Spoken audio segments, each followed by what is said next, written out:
Following President Cyril Ramaphosa's inauguration yesterday, the focus now shifts to what the new cabinet will look like. Professor Bheki Mngomezulu, Director of Center for the Advancement of Non-Racialism and Democracy at the Nelson Mandela University, joins us to discuss this further.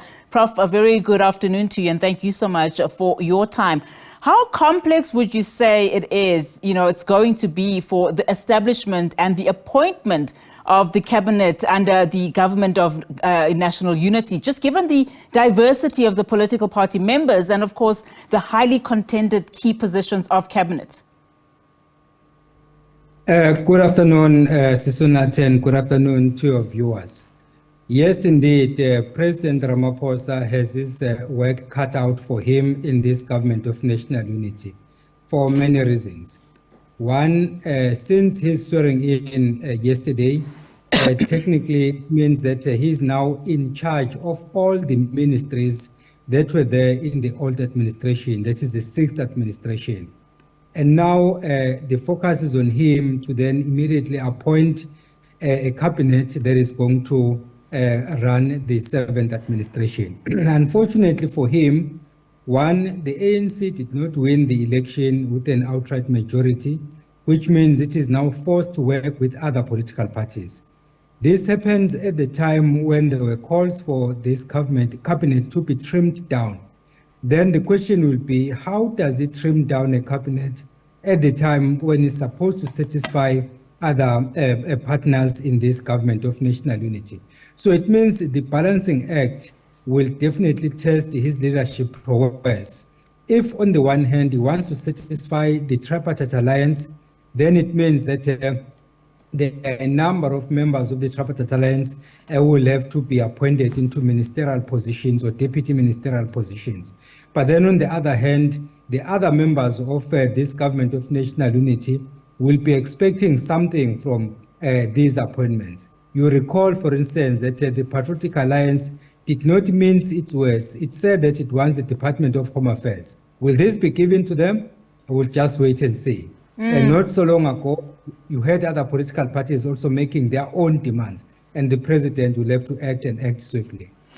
And I mean, just on that point, just looking at the various political parties and their motive for joining this particular government of national unity, the DA, for instance, has reportedly stated that it was important for it to remove itself, from the opposition benches in order for it to play a more active role in government. Having said that, how important then is it for parties like the DA and the PA, as you've mentioned, to be more country-centric and speak in one voice with the other members of this, government of national unity for the benefit of the country's citizens? Unati, you are asking a very pertinent question. Maybe before we even answer that question in terms of inter-party politics, let's focus on intra-party politics, whereby the DA seems to be suffering from an identity crisis. On the one hand, we have Steenhuisen pushing a particular narrative. On the other hand, we have Helen Zille pushing a totally different narrative. This is not new. Before the election, Steenhuisen was saying that there is no way that the DA will work with either the ANC or the EFF, and even not the MK party. Then on the other hand, Helen Zille was saying, we are prepared to work with the ANC to prevent what she called a doomsday coalition of the ANC and the EFF and the MK party. Now that government is being constituted and the ministers are going to be appointed, already Steenhuisen is saying that given what the EFF has done, approaching the deputy speaker, trying to revive the parliament, Steenhuisen is saying anyone who is involved in any wrongdoing must face the music. Helen Zille, on the other hand, is saying that there is no way that the DA is going to support a motion raised by the EFF. So already have a problem. And then, of course, you bring in other political parties, then the situation gets even worse. And of course, the other question and concern is in terms of, policy agenda, Prof. There is some worry about consensus around the position, of land and foreign policy. Your thoughts on that? Those are very critical matters because that's the reason why, in fact, the tripartite alliance was not amenable to the idea of the ANC having a coalition with the DA. That was exactly some of the issues that they pointed out. On the land issue, they hold divergent points of view. And then on foreign policy, the Israel-Palestine issue, they hold different views. On BBBE, affirmative action, NHI, and the likes.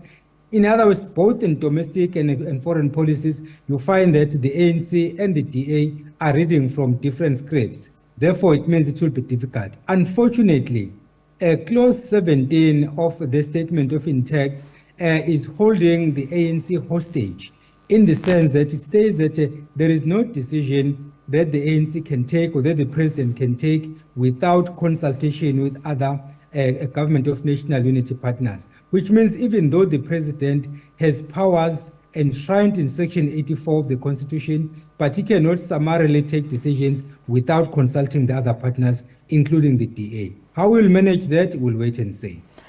Prof, just before I let you go, I'd like your views in terms of, the cabinet itself, in terms of size. Of course, there have been calls that, the president should, in fact, consider decreasing the cabinet itself. I mean, will this make a big difference? Just your thoughts around that? It's supposed to make a difference in the sense that these cabinet ministers earn a lot of money. They have many benefits. They have houses in Pretoria, they have houses in Cape Town. When they fly, you and I are responsible. When their families fly, you and I are responsible. So if you reduce the cabinet, we are not likely to suddenly jumpstart the economy, but that is a good start. Then we can look at other areas also where we can cut costs. So yes, I do believe that it's necessary for us to cut the cabinet. The other question that needs to be answered, of course, is what is the job of deputy ministers? If you are a minister, I'm your deputy. In the event that you are not available, I don't act in that position. Another minister comes in to act in opposition. Something needs to be clarified there. Maybe I'm not too smart. I don't understand what is happening, honestly. Prof, let's leave it there for now. Thank you so much, though, for your insights. Of course, Professor Bheki Mngomezulu is the Director of Center for the Advancement of Non-Racialism and Democracy at the Nelson Mandela University.